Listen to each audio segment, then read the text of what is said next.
Ayo. Pull. Oh. Ya.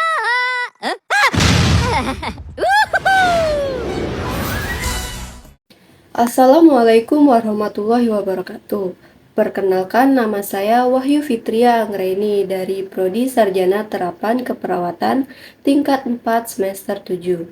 Baiklah, di sini saya akan menjelaskan tentang teori dan model konseptual dalam keperawatan komunitas.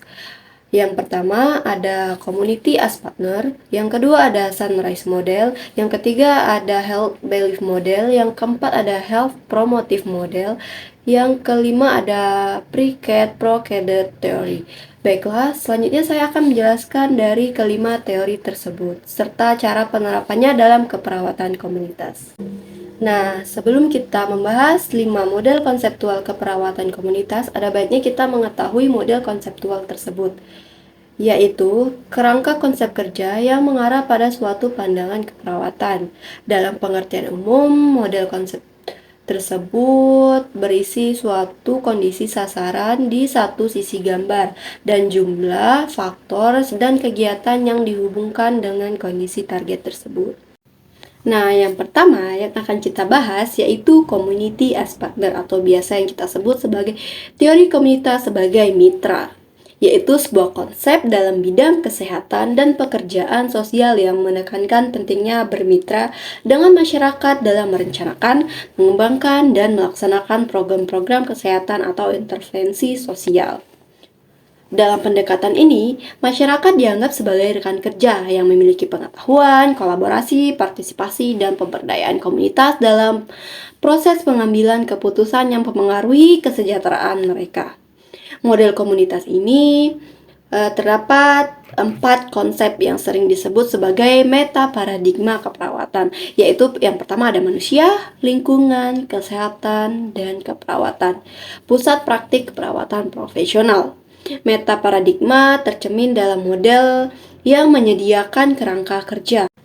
Penerapan Community as Partner dalam keperawatan komunitas, yaitu pendekatan yang berfokus pada kerjasama aktif antara tim perawat dan komunitas yang melayani mereka. Tujuannya adalah untuk meningkatkan kesehatan dan kesejahteraan komunitas secara keseluruhan. Ada 6 langkah Community as Partner dalam keperawatan komunitas, meliputi yang pertama ada pengidentifikasian masalah. Nah, di sini perawat itu penting untuk bekerja sama dengan komunitas untuk mengidentifikasi masalah yang paling penting bagi mereka. Nah, yang kedua itu ada perencanaan bersama. Di sini mereka membuat rencana tindakan bersama-sama dengan komunitas untuk mengatasi masalah kesehatan mereka.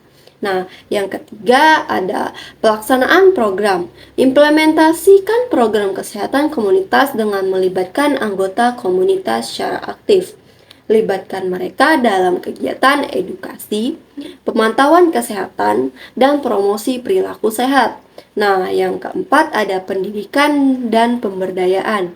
Fokus pada pendidikan dan pemberdayaan anggota komunitas agar mereka dapat mengambil peran aktif dalam menjaga kesehatan mereka sendiri dan komunitasnya. Nah, yang kelima ada evaluasi bersama. Hasil program dievaluasi secara bersama-sama untuk melihat apakah tujuan sudah tercapai atau belum. Jika perlu, perubahan dapat dilakukan. Yang keenam ada pengembangan berkelanjutan. Perawat dalam komunitas bekerja sama untuk mengembangkan strategi agar perubahan yang positif dapat dipertahankan dalam jangka panjang. Nah, penerapan Community as Partner dalam keperawatan komunitas dapat memperkuat partisipasi aktif komunitas dalam perawatan kesehatan mereka, meningkatkan pemahaman tentang kebutuhan unik setiap komunitas, dan membantu menciptakan solusi yang lebih berkelanjutan dan efektif. Nah, yang kedua yang akan kita bahas yaitu Sunrise Model, atau sebuah konsep model yang digunakan dalam manajemen strategi bisnis. Model ini sering digunakan untuk merencanakan dan mengelola suatu perubahan organisasi. Sunrise Model mengacu pada 5 langkah. Yang pertama ada assessment atau penilaian, kedua ada vision atau visi, yang ketiga ada strategi perencanaan, yang keempat ada implementasi, dan yang kelima adalah evaluasi. Sunrise Model membantu organisasi untuk merencanakan dan mengelola perubahan dengan cara struktur dan terfokus. Model ini sering digunakan dalam konteks perencanaan strategi untuk mencapai kesuksesan jangka panjang. Nah, selanjutnya ada penerapan model Sunrise dalam keperawatan komunitas melibatkan 8 aspek atau langkah. Yang pertama ada pengenalan dan pendekatan. Nah, di sini tim perawat komunitas harus memahami masyarakat bagaimana yang mereka layani. Ini melibatkan identifikasi kebutuhan, aset, dan masalah kesehatan. Yang kedua ada pemahaman budaya dan nilai. Penting untuk memahami budaya dan nilai norma-norma masyarakat mereka. Yang ketiga ada kemitraan. Tim perawat komunitas harus bekerja sama dengan pemimpin masyarakat, organisasi, pemerintah, non-pemerintah, dan sumber daya lokal lainnya untuk membantu dalam merencanakan program yang relevan dan efektif. Nah, yang keempat ada perencanaan program. Berdasarkan perencanaan mendalam tentang program kesehatan, perencanaan program yang sesuai dan relevan yang harus dilakukan. Yang kelima ada program implementasi. Program-program kesehatan komunitas yang telah dirancang harus diimplementasikan atau dilaksanakan. Yang keenam ada evaluasi dan pemantauan. Tim perawat komunitas harus terus memantau dan mengevaluasi program yang mereka laksanakan. Ini membantu dalam mengidentifikasi perubahan dan memastikan bahwa tujuan mereka atau perawat komunitas tersebut sudah tercapai.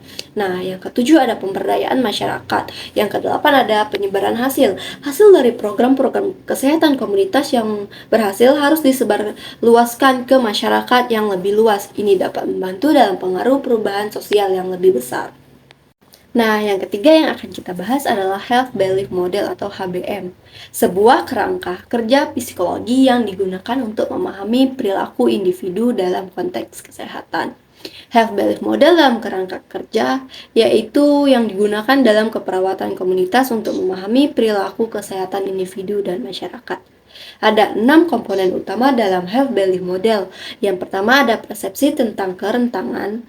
Yang kedua ada persepsi tentang keparahan. Yang ketiga ada manfaat perilaku kesehatan. Yang keempat ada hambatan. Hambatan di sini yaitu termasuk biaya, waktu, ketidaknyamanan yang dapat menghalangi orang untuk mengambil tindakan kesehatan. Terus yang kelima ada pemicu. Ada pemicu yang dapat memotivasi individu dalam mengambil tindakan kesehatan, seperti sasaran dari tenaga medis atau peristiwa tertentu dalam hidup mereka. Yang keenam ada hasil yang diharapkan. Orang pasti akan mengharapkan hasil yang terbaik. Nah, di sini orang akan mempertimbangkan hasil yang diharapkan dari tindakan kesehatan mereka sebelum mengambil keputusan. Nah, Health Belief Model membantu kita memahami bagaimana persepsi individu tentang kesehatan mereka, mempengaruhi keputusan dan perilaku mereka terkait kesehatan. Model ini sering digunakan dalam desain program-program kesehatan dan kampanye untuk meningkatkan pemahaman dan mengubah perilaku masyarakat terkait kesehatan.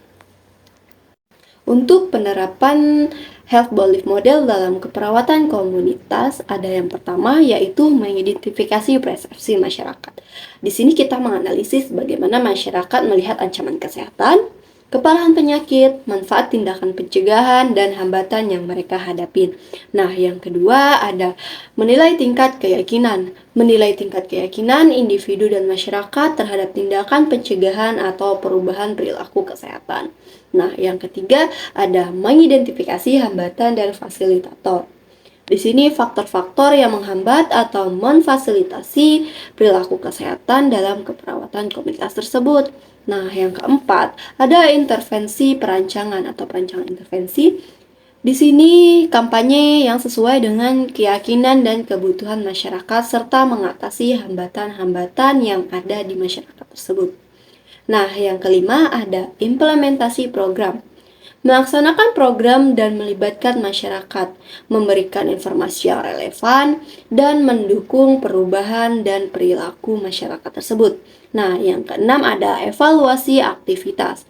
Menilai apakah program yang diimplementasikan sudah berhasil atau belum dalam mengubah perilaku dan memperbaiki kesehatan masyarakat tersebut. Yang ketujuh ada penyesuaian dan peningkatan. Jika diperlukan dalam penyesuaian program berdasarkan hasil evaluasi untuk mencapai hasil yang lebih baik.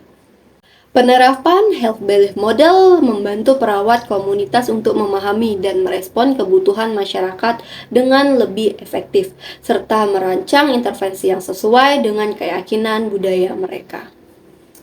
Nah, model keempat yang akan kita bahas yaitu Health Promotion Model atau model promosi kesehatan. Model ini mencakup faktor-faktor seperti persepsi diri, dukungan sosial, dan lingkungan yang mempengaruhi perilaku kesehatan individu. Contohnya dalam penerapan keperawatan komunitas, yaitu seseorang individu mungkin lebih untuk berolahraga secara teratur jika mereka memiliki teman-teman yang mendukung keputusan dan juga memiliki fasilitas yang mudah didapatkan atau mudah diakses di lingkungan mereka tersebut. Nah, model yang kelima yang akan kita bahas yaitu Piaget-Procedure Theory. Teori ini mengikuti pendekatan berencana terlebih dahulu, yaitu Piaget, dan melaksanakan kemudian atau Piaget dalam merancang intervensi kesehatan. Ini melibatkan identifikasi masalah kesehatan, perencanaan intervensi, dan evaluasi hasil. Penerapan dalam keperawatan komunitas contohnya, sebuah lembaga kesehatan masyarakat menggunakan teori Piaget-Procedure untuk mengidentifikasi bahwa obesitas anak-anak komunitas adalah masalah utama dalam komunitas mereka. Mereka kemudian merancang program pendidikan kesehatan untuk berolahraga untuk mengatasi masalah ini dan terus memantaunya, dampaknya ke depannya, terus menjalankan program tersebut. Terus memantau apakah masalah tersebut sudah teratasi atau belum. Nah, sekian dulu untuk penjelasan untuk materi model konseptual dalam keperawatan komunitas. Terima kasih, saya akhiri. Wassalamualaikum warahmatullahi wabarakatuh.